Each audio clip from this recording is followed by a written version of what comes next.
Unraveling the mystery, to make up one's bed.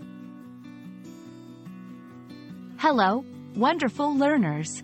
Today, we're diving into a phrase that's commonly used but often misunderstood in English. To make up one's bed.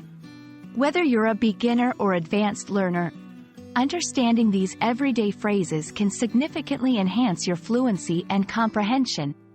So, let's unravel this mystery together.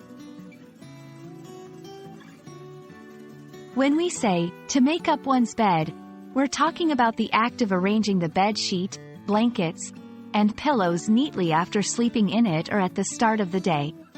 It's a routine task for many people around the world. Despite the simplicity of the task, the phrase encapsulates a significant aspect of daily life, emphasizing cleanliness and organization. The phrase can be split into a few key components. Make up doesn't only mean to reconcile after a disagreement or to invent a story. In this context, it refers to arranging or preparing something. One's is a possessive pronoun, meaning the bed belongs to the person doing the action. Bed is, of course, the piece of furniture we sleep on. Combining these, to make up one's bed, literally means to arrange your own bed neatly. In many cultures, making up one's bed is the first task of the day, often seen as a step towards discipline and responsibility. It's a simple habit that can set the tone for a productive day. For language learners, understanding such phrases offers insights into the daily lives and values of English-speaking communities. Let's see how to use the phrase in sentences. After waking up, I always make up my bed before doing anything else.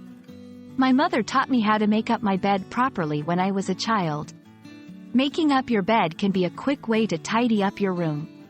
These examples show the versatility of the phrase in various contexts. There you have it, learners. To make up one's bed is more than just a phrase. It's a window into daily routines, cultural values, and personal responsibility. By incorporating such phrases into your vocabulary, you're not just learning a language, you're embracing a culture. Keep practicing, and remember, every small step in learning English brings you closer to fluency.